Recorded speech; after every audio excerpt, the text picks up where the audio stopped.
119쪽에 가보시면 이제 행정의 변천과 흐름이라는 표가 횡으로 되어 있는 표가 있는데, 이 표가 행정학 1장, 행정 이론의 큰 얼개입니다. 큰 퍼즐입니다.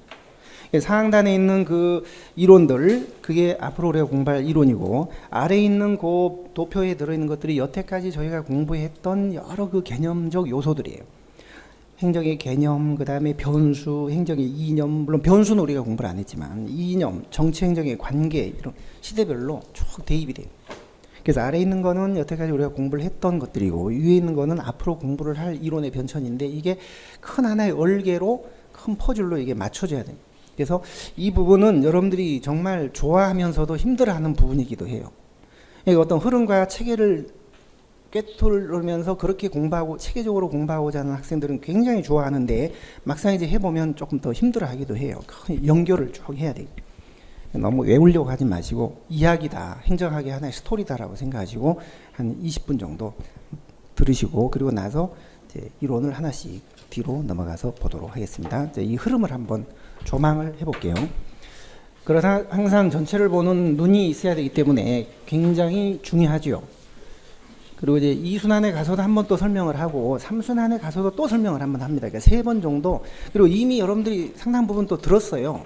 정치행정 이원론, 이론론, 요것도 다 여기서 나온 얘기고.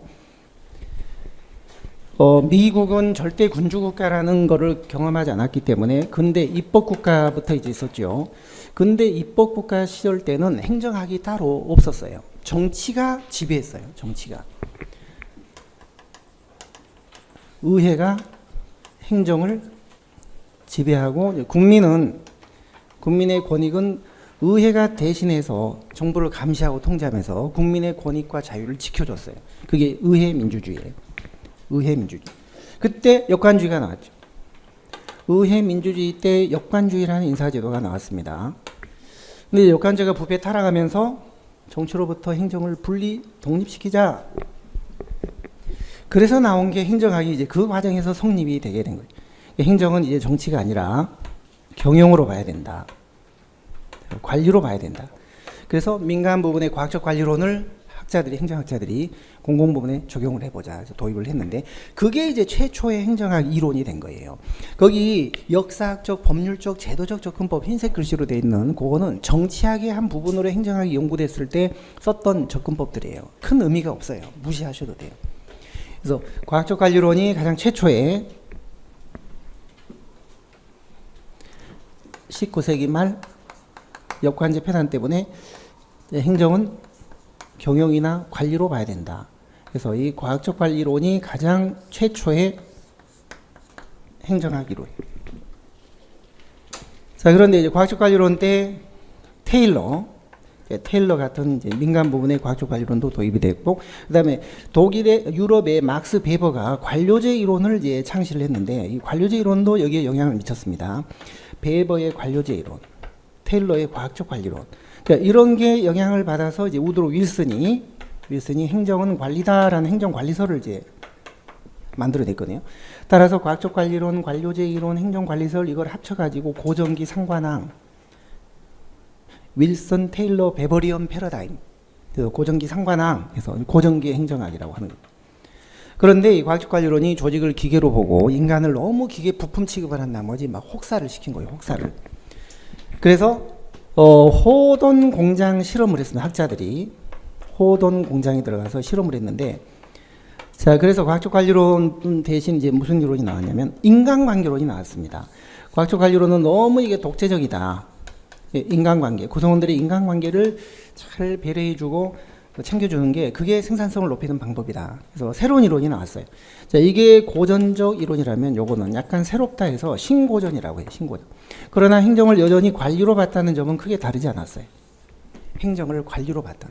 다만 이거는 경제적인 보상이나 이런 방법으로, 이건 어떤 인간적인 배려. 방식이 좀 달랐을 뿐 여전히 행정은 관리다. 정치행정 이원론. 이렇게 본 거는 차이가 없었는데, 이제 이때 경제에 대해 공황이 펑 터졌죠. 필기노트 보시는 거죠. 필기노트 같이. 경제에 대해 공황이 펑 터진 사회 문제가 생기니까 이제 행정은 내부에서 관리만 해가지고는 안 된다. 이런 문제를 해결하기 위해서 정치권이 하지 못하는 결정 이런 걸 해야 된다. 필기노트 네, 32쪽이에요. 항상 필기노트를 같이 보시는 게 훨씬 효율적이에요. 제가 설명을 조금씩 빠뜨리는 부분도 있고 필기노트보다 좀 더해드리는 부분도 있으니까 같이 보시면 훨씬 좋아요. 그래서 이제는 가치 판단도 해야 되고 사실도 같이 다뤄야 된다. 요거만 해서는 안 된다. 그래서 기능적 행정학이 나왔잖아요. 행정은 이제 통치 기능이라 해야 된다. 국가 의사를 결정도 하고 집행도 하고 하나의 그걸 다 행정으로 봐야 된다. 그게 1930년대부터 40년대까지 그런 이제 학파가 있었습니다. 기능적 행정학. 자, 그러다가 2차 대전이 끝날 무렵 1940년대 중반에 이제 사이먼의 행태론이 우리 행정학에 등장을 하죠. 행태론. 그러니까 행태론이 등장하면서 행태론은 행정연구의 과학화라는 걸 부르짖거든요. 그리고 그러기 위해서 논리실증주의라는 과학적인 방법을 도입을 하게 되는데 이게 검증이 안 되니까 가치 부분은 버리자는 거예요. 검증이 안 되니까 버리고 요것만 연구 대상으로 하자. 이걸 부정한 건 아니지만 연구 대상에서 버린 거예요. 그러니까 행정학의 과학화에 많은 기여를 했던 이론이 현대 산업사회를 지배했던 이론이 행태론이었어요. 한 25년, 30년 동안 행정학뿐 아니라 미국 자원, 사회과학 전부를 휩쓸었어요. 심리학, 뭐 정치학, 경영학, 경제학 모든 학문을 행태과학이 전부 휩쓸었어요. 그때 행정학에도 행태론이 도입이 됐던 거죠. 그래서 인간관계론으로부터 간접적인 영향을 받았습니다. 사람이 중요하다면 인간의 행태를 좀 본격적으로 연구를 해보자. 그리고 이 기능적 행정학에 대해서는 좀 반발적 입장을 취했죠. 왜냐하면 감당도 못할 가치 부분까지 이걸 너무 확대시켰다는 거죠.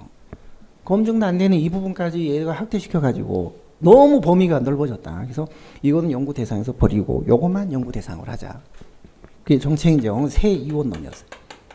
새 이원. 자, 그래서 이 행태주의가 미국에서 한 25년, 1960년대 말까지는 미국이 행태과학이 모든 걸 풍미를 했습니다. 그러면서 미국 국내적으로는 큰 이제 문제가 없었어요. 그래서 태평성대였어요. 국내적으로는. 그때 냉전이었잖아요. 40년대 중반에 2차 대전 끝나고 우리나라 같은 나라에 신생국 독립국이 생기면서 전쟁이 끝나고 냉전이 시작되면서 이제 원조가 이루어지던 시절인데 그게 한 20, 30년간 지속이 된 거예요. 냉전 체제가. 미국 국내적으로는 큰 이슈가 없었고 이제 후진국의 여러 가지 원조를 하다 보니까 기존의 미국의 이론이나 제도를 원조 과정에서 적용을 해보니까 적용이 안 되고 겉도는 거예요. 자, 그래서 왜 이게 겉도냐? 미국의 이론과 제도가 신생국에는 왜 적용되지 않느냐?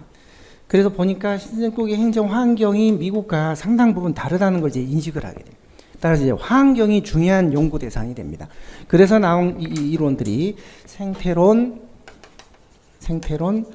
체제론, 비교행정론, 그리고 급기야는 발전행정론까지 이제 나오게 됩니다.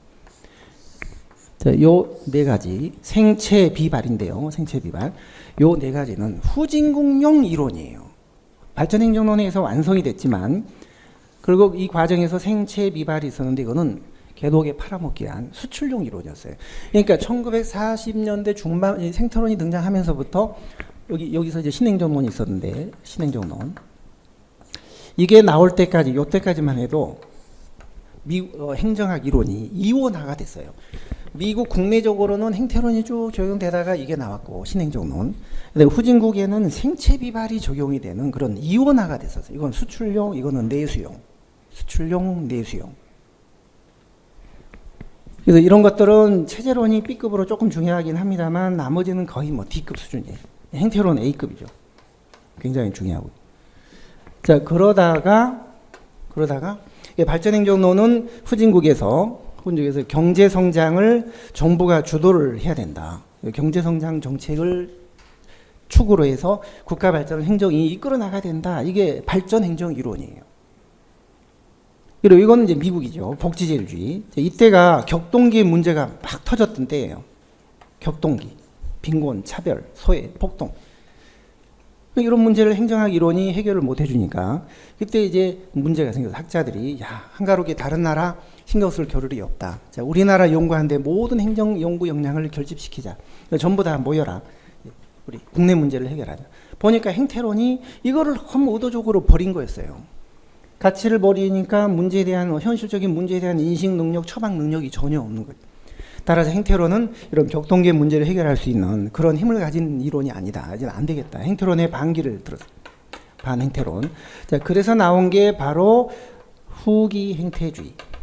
후기 행태주의. 그다음에 정책과학. 정책과학. 그다음에 현상학. 자, 거의 다 끝났으면 70% 정도 됐어요. 여러분들이 집중력을 제가 잃을까봐 포기해버릴까봐 조금만 참으시면 돼요. 지금 70% 정도 됐어요. 조금만 하면 다 끝납니다. 되게 재밌어 하면서도 좀 힘든 부분이 좀 있으니까요. 그러나 이런 흐름을 이런 식으로 얘기를 해주는 데가 그렇게 많지 않을 거예요. 자, 후기 행태주의, 정책, 후기 행태주의는 행태로 반행태주의라는 뜻입니다. 그러니까 그래서 이 격동기 문제를 해결하기 위하여 미국 존슨행정부가 내놓은 정책이 바로 그레이트 소사이어티. 요때 나온 정책이 뉴딜. 그래서 from 뉴딜 to 그레이트 소사이어티까지가 행정국가예요. 행정국가. 여기서부터 여기까지. 여기까지는 입법국가. 행정국가. 여기서부터 이제 이게 실패하면서 복지정책, 경제성장 정책이 개발 독재다. 뭐 실패하면서 정부 실패가 이제 문제가 됐던. 정부 실패가 문제가 되면서 이제 NPM, 거버넌스 이런 게 이제 나오게 된 거죠. 어쨌거나 이제 행태론 가지고는 안 되겠다. 이런 문제 해결을 못 한다. 행태론이. 그게 후기 행태주의고 따라서 행정은 이제 정책을 다뤄야 된다. 가치 판단, 정책 결정 이런 걸 이제 해야 된다. 그러면서 그 가치가 바로 공자, 형평, 정복이 이때 나온 거예요. 다 이놈들하고 결합. 그러면서 이제는 이 논리 실증주의라는 과학적인 연구 방법에 너무 집착할 필요가 없다. 자꾸 이걸 강조하게 되면은 검증이 안 된다고 해가지고 이걸 버리게 되는. 따라서 보이지 않는 것도 검증할 수 없는 것도 연구의 대상이 돼야 된다. 그래서 논리 실증주의 대신 좀 더 철학적인 눈에 안 보이는 것도 연구하는 철학적인 연구 방법을 이제 도입을 하게 되는데 그게 바로 현상학이에요. 현상학은 논리 실증주의하고 반대예요. 반대. 요 세 가지가 신행정론에 포함된다고 보시면 돼요. 신행정론은 딱 하나의 이론이 있는 게 아니라 행태론의 반기를 들었던 이런 학풍들을 묶어가지고 신행정론이라는 이렇게 뭐 어떤 조류를 얘기하는 거지 신행정론의 이론이 딱 하나가 있는 게 아니에요. 공통점은 전부 행태론의 반기를 들었다는 거죠. 자, 그리고 나서 이 사이에 실은 공공선택 이론 PCI라는 PCM 공선들이 있고 그 다음에 New Institutionalism 신제도주의라는 게 있는데요. 요 이론들은요 너무 모형이 많아요. 이게 5가지 여기는 한 10대까지가 됩니다. 그래서 요게 공공선택 이론이고 Public Choice Model 공공선택 이론 요거는 New Institutionalism 신제도주의거든요. 그러니까 이거는 유파가 한 5개가 되고 요건 모형이 한 10개가 되기 때문에 이게 쫙 분산돼 있어요. 어느 한 시점에 딱 하나가 나온 게 아니라 1900 여기 신행정론 이후부터 한 80년대 요 사이에 딱 끼어 있어요. 그래서 어느 한 시점에 딱 들어간다라고 얘기하기는 어렵습니다. 이런 것도 중요하죠. 이것도요. 따로 공부를 할 거고요. 자, 그런데 결국 이제 이 격동기의 문제를 해결하기 위해서 복지를 너무 강조하고 그다음에 후진국의 경제성장을 주도하기 위한 어떤 발전을 강조한 이런 이론들이 결국 이제 실패로 귀결되면서 정부도 실패했다. 그래서 이 정부 실패를 연구한 이론이 공공선택 이론입니다. 최초로 연구한 게. 정부 실패를 연구한 게. 자, 그래서 그러면 이제 어떻게 할 것이냐. 그 대안을 모색을 하게 됐는데 그 대안 중에 처음에는요. 시장으로 모든 것을 넘기자. 규제도 줄이고 시장으로 다 넘기고 복지도 줄이고 하자. 그게 바로 1980년대 신자유주의 때 성행했던 NPM이었어요. 행정은 또다시 매니지먼트, 관리로 봐야 된다는 관리. 행정의 대부분은 관리다, 경영이다. 따라서 꼭 정부가 다 할 필요 없이 민간으로 넘길 수 있고 또 민간 기법을 통해서 해결할 수도 있다. 민영화, 시장화, 뭐 규제화나 복지, 축소 이런 걸 주장을 했어요. 그게 바로 신자유주의 때 80년대 NPM이에요. 그런데 정부가 그럼 다 포기하고 시장으로 넘겨버리면 정부는 존재 이유가 뭐냐. 그래서 국가와 시장과 시민사회가 함께 힘을 합쳐서 문제를 함께 해결하자. 네트워크를 만들어서 함께 해결하자. 그게 이제 협치라고 해서요. 1990년대 중반에 등장한 거버넌스. 그러면서 이제 거버넌스가 들어서면서 이제 행정은 더 이상 관리로만 봐서는 안 되고 더 많은 봉사, 국민들한테 더 많은 봉사나 서비스를 해야 된다 해서 뉴 퍼블릭 서비스라는 신공공 서비스 이론도 나오게 됐어요. NPS하고 거버넌스는 NPM에 대해서 반기를 듭니다. 행정을 단순히 관리로만 보고 민간에게 다 떠넘기려는 거는 공공부문을 너무 일방적으로 축소하는 거는 무책임하다. 정부가 상당 부분 책임을 지고 함께 하든지 협치, 더 많은 봉사를 하든지 해야 된다. 그래서 이 두 개를 합쳐가지고 이 NPM의 반기를 들었다 해서 탈 NPM이라고 해요. 탈신공공관리론. 현재 우리는 요 두 개는 뭐 100% 일치되는 건 아니지만 거의 맥락이 같은 거거든요.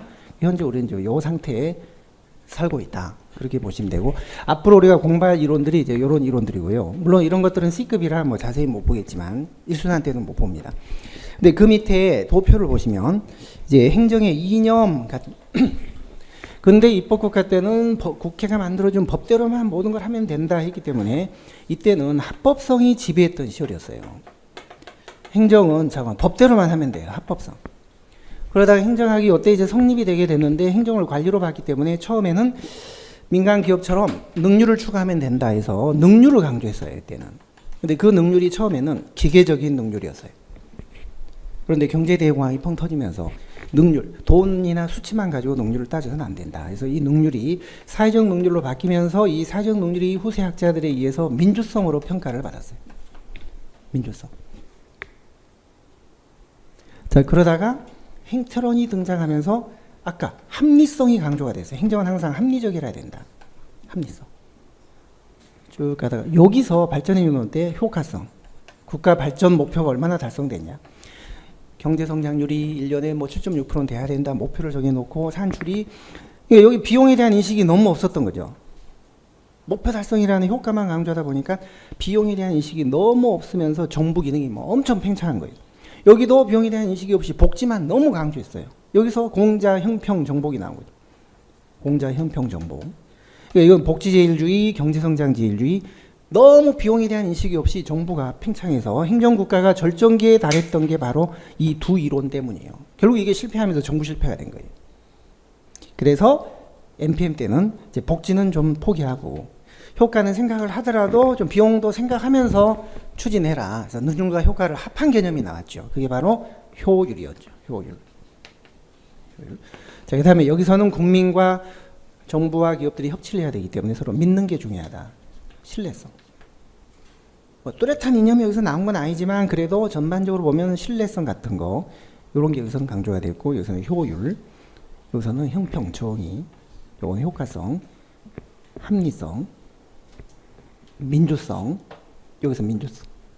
그 다음에 여기서는 능률성. 그 전에 행정학이 성립되기 전에는 합법성. 자, 그 밑에 정치하고 행정의 관계를 보면 이때는 정치 행정 관계가 구분되지 않았던 시절이에요. 정치 행정이 구분이 안 되면서 믹스가 돼서 국민들한테 함께 공동으로 책임을 지는 역관제였기 때문에 이때는 정치 행정이 연계가 돼 있던 시절이에요. 뭐 그렇다고 이론론이란 말은 안 썼지만 구분이 안 됐던 시절. 이때 이 폐단 때문에 분리하자. 여기서 이원론이 나온 거예요. 이원론이 여기까지 지속이 되다가 애가 펑 터지면서 이론론으로 바뀐 거죠. 이때 정치행정 이론론. 행정은 결정도 해야 되고 집행도 해야 된다. 그러다가 얘가 나와가지고 요거를 위해서 제가 강의를 여태까지 쭉 하면서 여러분들한테 질문을 많이 수없는 질문을 받는데 제가 이제 답변하기 힘든 좀 난처한 질문을 받는 경우가 몇 번 있어요. 예를 들면 선생님은 공무원 생활 하시면서도 이런 데서 강의를 하셨다면서요. 그게 영리행위 위반되는 거 아니었습니까? 또 선생님은 왜 멜빵을 메고 다니시나요? 제가 지금은 멜빵을 안 메지만 한때 멜빵을 메고 다니고. 아니 멜빵은 바지 내려갈까 봐 메는 거죠. 뭐 다른 이유가 있겠습니까? 그 다음에 선생님은 어떻게 강의를 처음에 하시게 됐나요? 그러면서 왜 또 공직은 그만두셨나요? 그래서 우리한테 왜 공무원 하라고 자꾸 하시나요? 이율 배반적이지 않나요? 시험에 안 나오는 거 그런 걸 자꾸 궁금해 하시는 분들이 계시는데 오순환까지 다 이제 하다 보면 제가 다 얘기를 해드려요. 중간중간에 얘기를 해드리는데 지금 다 한꺼번에 말할 수는 없고 제가 이제 강의를 하게 된 게 하고 싶어서 한 게 아니고 저도 이제 누구처럼 대타로 강의를 하게 됐어요. 시험에 합격하고 사무관 이제 수습 사무관으로 처음 딱 발령이 났는데 교육부의 선배가 자기가 이제 서기관 4급 승진할 때 됐다고 승진하기 전에 이런 걸 하고 있으면 좀 모양새가 이상하다고 그러면서 어디 종로에 있는 그 한 학원에 강의를 하다가 네가 한 6개월 정도만 좀 해라. 그래서 자기가 승진하고 나서 자기가 이제 하겠다고. 그래요. 하죠. 해볼게요. 수석 사무관대 갔는데 처음에 딱 가니까 한 100명 정도가 있더라고요. 학생들이. 고시반, 뭐 승진 시험반. 근데 뭐 2달 했더니 한 500명으로 늘었어요. 또 2달 했더니 한 800명이 됐어요. 학원 원장이 입이 찢어지는. 입이 찢어져가지고 저한테 와서 그런데 하는 말이 선생님 좋긴 한데 걱정이 있대요. 학생들이 자꾸 녹음을 해가니까 지금은 인터넷 강의 있고 하니까 녹음 안 해가지만 그때는 그런 게 없었기 때문에 들을 때는 아는데 덮어서 놓고 집에 가서 보면 전혀 기억이 안 나니까 전부 녹음을 해갔어요. 각자 그 녹음기를 갖고 전부 녹음을 해갔거든요.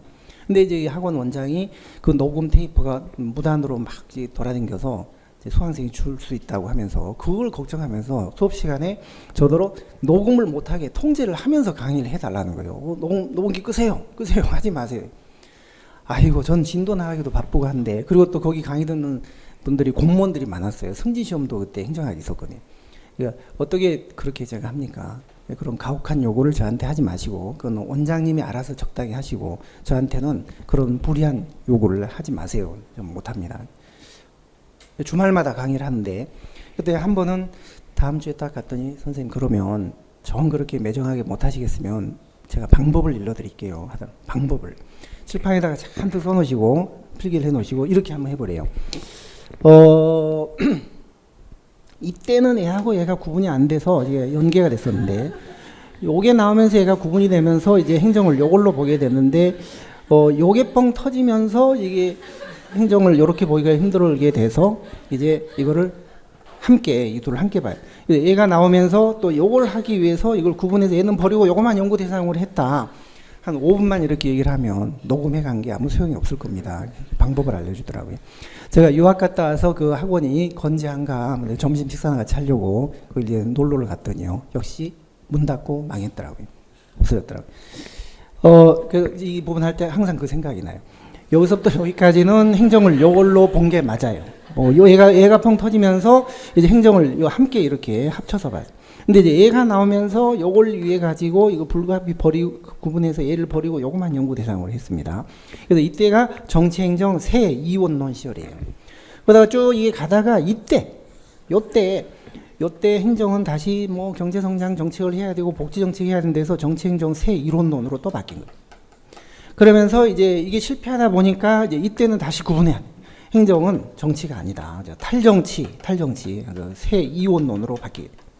이때는 이제 여기에 대한 반론이 생기면서 행정은 정치 빼고 행정에서 정치 빼면 뭐가 남냐. 행정이라는 거는 정부하고 시장과 기업이 서로 정치적인 상호작용에 의해서 함께 협력적 정치를 하는 거지. 행정은 정치로 봐야 된다. 그래서 재정치화 운동이 생겼거든요. 그래서 정치행정 새 이론론의 성격을 띠게 돼요. 정치행정의 관계만 쭉 우리가 살펴봐도 행정학 이론의 변천이고 이념의 관계만 쭉 살펴봐도 그게 이론의 변천이고 행정 이론의 변천을 우리가 정리하는 방법은 여러 가지가 있어요. 일단은 여기에 지금 정치행정 관계, 이념의 변천, 그다음에 이론의 변천이 다 들어있는데 요게 일장 행정학의 그 이론의 큰 흐름이에요. 큰 원리. 여기에 있는 이런 것들 중요하죠. 다 중요하죠. 그것도 중요하고 이건 좀 중요도가 떨어지고 이거 중요하고 이건 초창기론이지만 C급들이고 중요하지 않고요. 자, 그러면 이제 이런 흐름을 토대로 다음 쪽부터 보도록 할 텐데 과학적 관리론 이런 건 C급이니까 넘어가도록 하겠습니다. 자, 이런 게 있었다는 정도는 아십시오. 행정학이 처음 성립될 때 민간의 그 경영 합리화 운동을 행정학자들이 그대로 도입을 했다. 이걸 최초 이론으로 생각을 했다.